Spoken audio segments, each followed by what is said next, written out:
How is network throughput measured for bandwidth monitoring?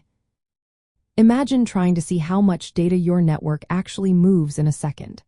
That's where measuring network throughput comes into play. It's like checking how fast a highway is moving cars, not just how many lanes it has.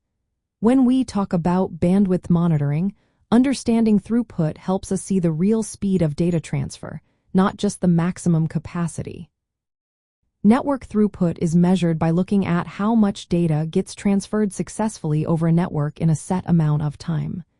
Usually, this is expressed in bits per second, megabits per second, or gigabits per second.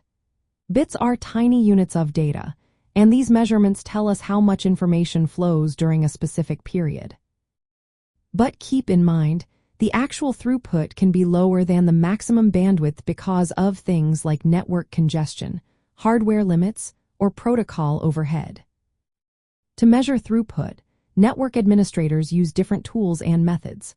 One common way is with network monitoring tools that keep track of traffic and packet flow across devices and interfaces. These tools gather data on how much information is moving, how many packets are lost, and the transfer rates. They use protocols like NetFlow, SFlow, and Ipflow information export to collect traffic data from routers and switches. Another method involves speed testing utilities like Iperf. These tools generate test traffic between two points in the network. Iperf, for example, creates a client-server connection and sends TCP or user datagram protocol packets to measure the maximum possible throughput.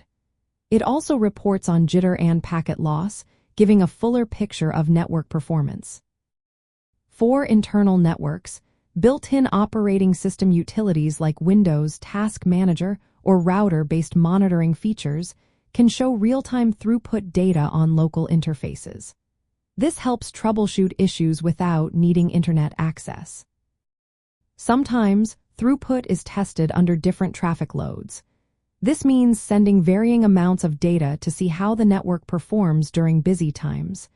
It reveals how well the network handles peak usage or congestion. Real-time traffic analyzers like NetFlow Analyzer, Zabbix, or Nmap monitor live data flows and bandwidth use across network segments. They can send alerts if throughput gets too high or approaches capacity, helping prevent overloads.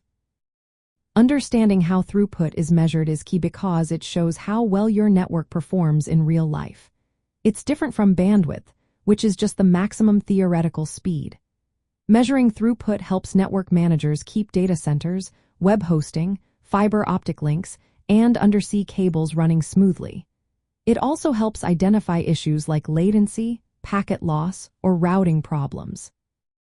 In short, network throughput is measured by tracking the actual data transfer rate using specialized tools, speed tests, and traffic analyzers. This gives a clear view of how much data your network is moving and if it's operating efficiently.